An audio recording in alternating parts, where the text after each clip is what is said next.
Abonnez-vous sur notre chaîne YouTube Kadhafi Mboumoudi pour ne rien manquer. En marge de sa visite officielle en Israël, le président de l'Assemblée nationale, l'honorable Vital Kamerhe, a visité le kibbutz de Kfar Aza, un des dizaines de villages communautaires dans lesquels beaucoup de fils et filles d'Israël ont été tués lors des événements tragiques du 7 octobre 2023. Après avoir rendu hommage aux victimes de Kfar Aza, le speaker de la Chambre basse du Parlement s'est incliné devant les mémorials du Nova Festival situé dans la zone périphérique de la bande de Gaza au sud du pays où ont péri des centaines d'Israéliens lors des attaques terroristes du 7 octobre 2023. Pour s'en souvenir, en cette date, plusieurs kibbutz, villages communautaires situés dans le sud d'Israël, ont subi des attaques terroristes sans précédent, occasionnant les massacres de 1500 personnes et l'enlèvement de centaines d'autres, dont aujourd'hui 59 restent en captivité à Gaza. En leur mémoire, plusieurs mémorials ont été érigés dans les pays, dont les plus importants est celui de Kfar Aza au sud du pays et la place des otages, mémorial érigé à la devanture du musée de Tel Aviv, où des membres des familles et des volontaires racontent les atrocités vécues par des victimes et les kidnappés du 7 octobre 2023. Ce fut l'occasion pour le professeur Vital Kamerhe de rendre aussi un hommage mérité aux victimes oubliées de la guerre dans le Nord Kivu et l'Ituri, deux provinces du pays qui subissent régulièrement des attaques terroristes similaires. Comme je l'avais dit, d'ici de ma visite à la CNUSET,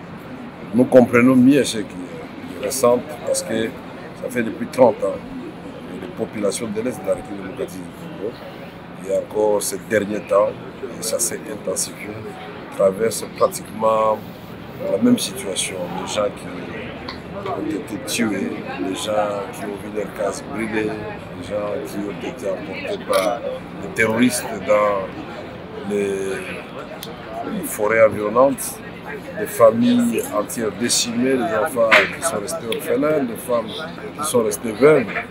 Donc on ne peut pas ne pas venir ici pour compatir et partager la douleur de toutes ces familles pour lesquelles les membres sont morts et pour d'autres, les membres sont encore retenus comme otages. C'est la même situation à l'est de la République.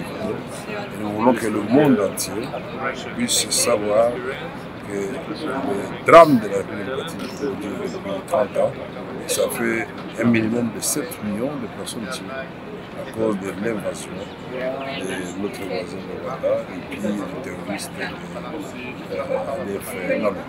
de Un autre moment fort, c'est la visite du musée de l'Holocauste de Yad Vashem où est exposée l'histoire de la tragédie juive depuis la déportation jusqu'à la fin de l'Holocauste.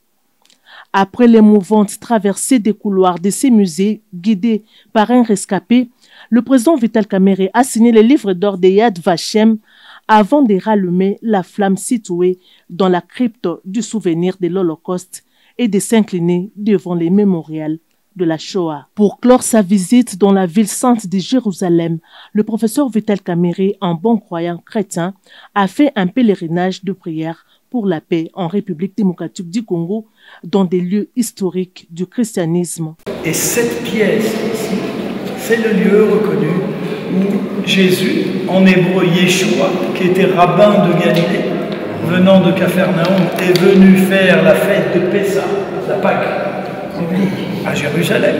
Et c'est dans cette pièce qu'il a pris le dernier repas. À la Sainte Sépulcre, tombe de Jésus-Christ de Nazareth, le speaker de la Chambre basse du Parlement s'est agenouillé devant la pierre de l'onction, pierre où le corps de Jésus-Christ fut lavé et embaumé avant d'être mis au tombeau. Temps fort de ces pèlerinages, c'est la prière faite dans la tombe de Jésus-Christ, située dans l'église du Sainte-Sépulcre, sur le mont Golgotha, et la méditation faite devant les murs des lamentations situés à l'esplanade du temple de Jérusalem, lieu considéré par les Juifs comme les plus proches du Saint des Saints et les plus saints pour la prière. Abonnez-vous sur notre chaîne YouTube Kadhafi Mboumoudi pour ne rien manquer. Le chef de l'État Félix Antoine Tshisekedi est commandant suprême des forces armées de la République démocratique du Congo, et compatriotes Ouazalène. Nous, notables du Grand Bandou, réunis ce dimanche 9 mars 2025 autour du doyen Mbosso Christophe.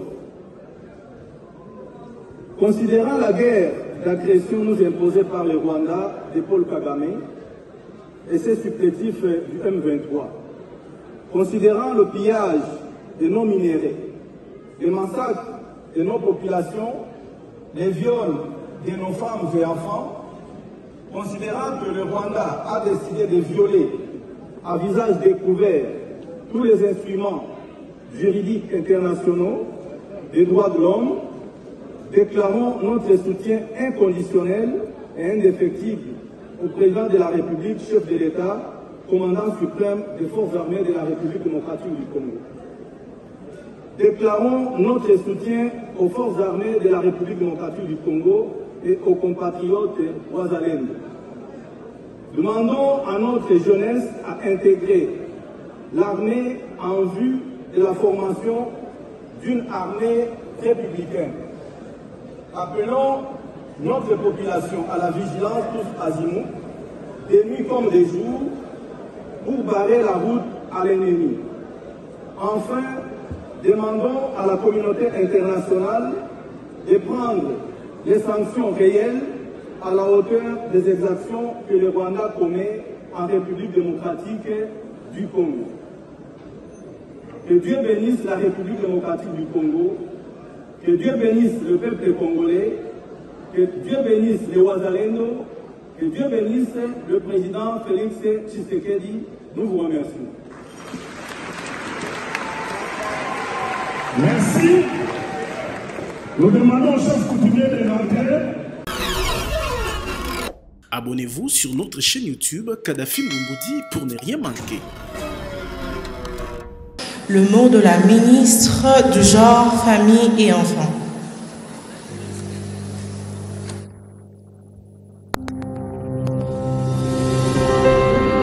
Le 8 mars est célébrée à travers le monde la Journée internationale des droits des femmes. Une occasion de reconnaître les progrès réalisés et les défis persistants dans la quête de l'égalité entre les sexes. Sous le haut patronage de son Excellence, Monsieur Félix Antoine Tshisekedi, président de la République, chef de l'État, et l'accompagnement de son Excellence Madame Judith Suminwa Tuluka, Première ministre, chef du gouvernement, le ministère du Genre, Famille et Enfants commémore cette journée dans le contexte d'une guerre imposée à la RDC par le Rwanda.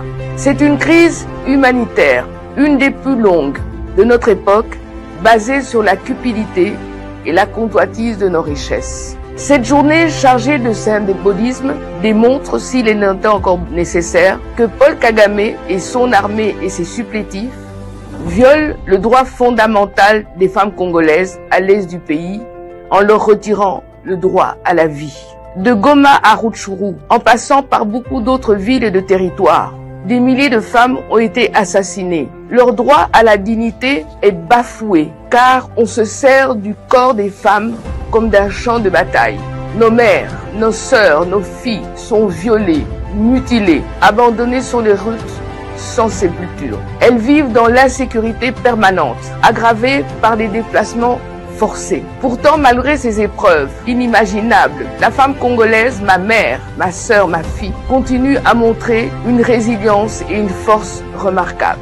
Les violences perpétuées à l'est de la RDC sont d'une atrocité qui doit être condamnée par la communauté internationale. Les massacres et les violences systématiques doivent être qualifiés de crimes contre l'humanité. Ici, nous saluons le courage de nos vaillants soldats FARDC qui se battent sans relâche pour protéger les populations et le territoire national. Il est de notre responsabilité collective de les soutenir et de les protéger, en veillant à ce que leur voix soit entendue et leurs droits soient respectés. Mes chers compatriotes, en cette journée internationale des droits de la femme, rappelons-nous que l'égalité des sexes n'est pas seulement un objectif à atteindre, mais une condition nécessaire pour un monde juste et pacifique. Nous devons reconnaître le rôle crucial des femmes dans la construction de la paix et la reconstruction des communautés. Leur participation active dans les processus de paix est essentielle pour garantir des solutions durables et inclusives. En célébrant les 30 années de Beijing, le thème international est « Pour toutes les femmes et les filles, droit, égalité, autonomisation », tandis que le thème national est « La femme congolaise au…» Abonnez-vous sur notre chaîne YouTube Kadhafi Mboumoudi pour ne rien manquer.